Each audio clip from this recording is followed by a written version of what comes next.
Hello दोस्तों, Hindi class में आपका स्वागत है। दोस्तों आज की क्लास में लड़ती बकरियां और सियार की पढ़ाऊंगा। दोस्तों कहानी बहुत ही मज़ेदार कहानी है। दोस्तों एक एक शब्द को पढ़ने वाला हूं दोस्तों, और इस कहानी के माध्यम से बहुत कुछ शिक्षा मिलेगा आपको। दोस्तों मोरल कहानी है, नैतिक शिक्षा की कहानी है। दोस्तों चलिए बिना क्लास को देरी किए हुए चलिए क्लास को स्टार्ट करते हैं। उससे पहले आपसे यही रिक्वेस्ट है, अगर आप चैनल पर नए हैं तो प्लीज़ चैनल को सब्सक्राइब करें और बेल आइकन को दबाएँ।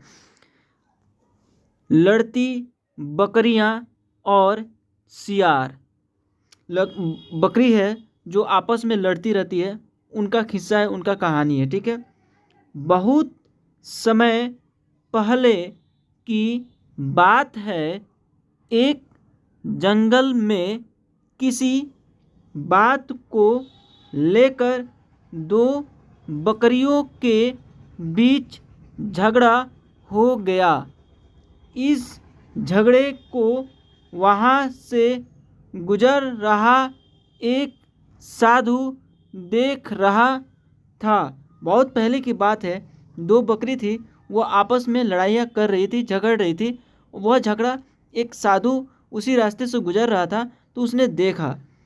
देखते ही देखते दो बकरियों में झगड़ा इतना बढ़ गया कि दोनों आपस में लड़ने लगी। और साधु है सो देखते देखते ऐसा देखने लगता है कि बकरियां इतना झगड़ने लगी आपस में कि वो लड़ाई पीट शुरू कर दी। ठीक है। उसी समय वहाँ से एक सियार भी गुजरा, और उसी समय सियार भी उस रास्ते से जा रहा था। वह बहुत भूखा था।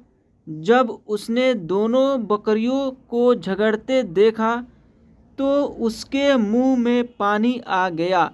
सियार उसी रास्ते से गुजर रहा था और देखा कि दो बकरियां झगड़ा कर रही है, आपस में लड़ाई कर रही है, तो उसके मुंह में पानी आ गया। उसे भूख भी लगा हुआ था, वह शिकार करना चाह रहा था। बकरियों की लड़ाई इतनी बढ़ गई थी कि दोनों ने एक दूसरे को लहूलुहान कर दिया था। लहूलुहान मतलब खून से लथपथ होना। ठीक है। दोनों ने एक दूसरे से इतना लड़ाई किए थे कि लहूलुहान हो गए थे, लेकिन फिर भी लड़ना नहीं छोड़ रही थी। लेकिन फिर भी वो लड़ाई बंद नहीं कर रही थी, वो लड़ाई करती जा रही थी। दोनों बकरियों के शरीर से, यहाँ पे से होगा, से खून निकलने लगा था। भूखे सियार ने जब जमीन पर फैले खून की तरफ देखा तो उसे चाटने लगा और धीरे धीरे उनके करीब जाने लगा। खून इतना गिर गया था कि उस खून को सियार ने चाटने लगा और धीरे धीरे उनके करीब जाने लगा। उसकी भूख और ज़्यादा, और उसकी भूख है सो सियार की और ज़्यादा बढ़ गई थी। ठीक है।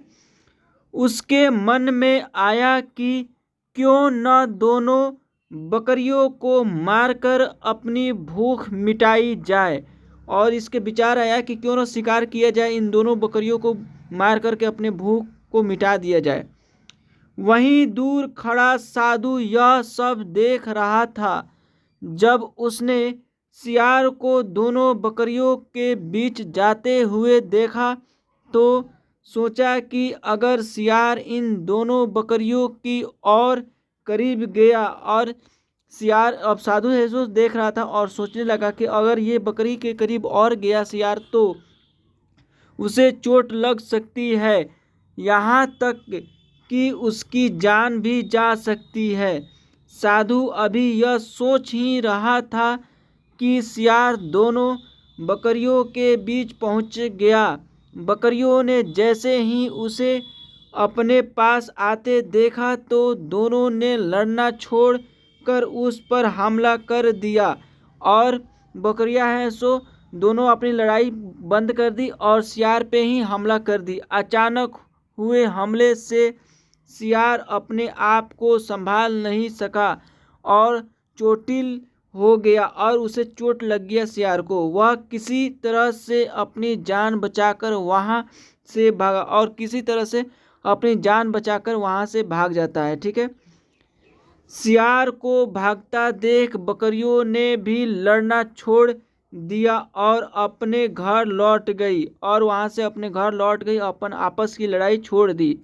वहीं साधु भी अपने घर की ओर चल दिए। दोस्तों इस कहानी से क्या शिक्षा मिलती है, आइए देखें। हमें इस कहानी से यह सीख मिलती है कि कभी भी लालच नहीं करना चाहिए, साथ ही दूसरों की लड़ाई में नहीं कूदना चाहिए। और इस कहानी से हमें यह शिक्षा मिलती है कि दो लोगों के बीच में लड़ाई हो रहा है, दूसरे की लड़ाई हो रहा है, उसकी लड़ाई में हमें नहीं कूदना चाहिए। आप अगर जाते हैं उस लड़ाई में तो आपको हो सकता है कि जोखिम हो सके, आपको घायल हो सकते हैं, आपको चोट लग सकता है। ठीक है दोस्तों, जिस तरह से सियार ने उन लोगों के झगड़े के बीच में गया, इससे हमारा ही नुकसान होता है और इससे हमारा ही नुकसान होता है। दोस्तों आज की क्लास कैसा लगा कमेंट करके बताइए। मिलते हैं अगले क्लास में, तब तक के लिए जय हिंद जय भारत। अगर आप चैनल पर नए हैं तो प्लीज़ चैनल को सब्सक्राइब करें।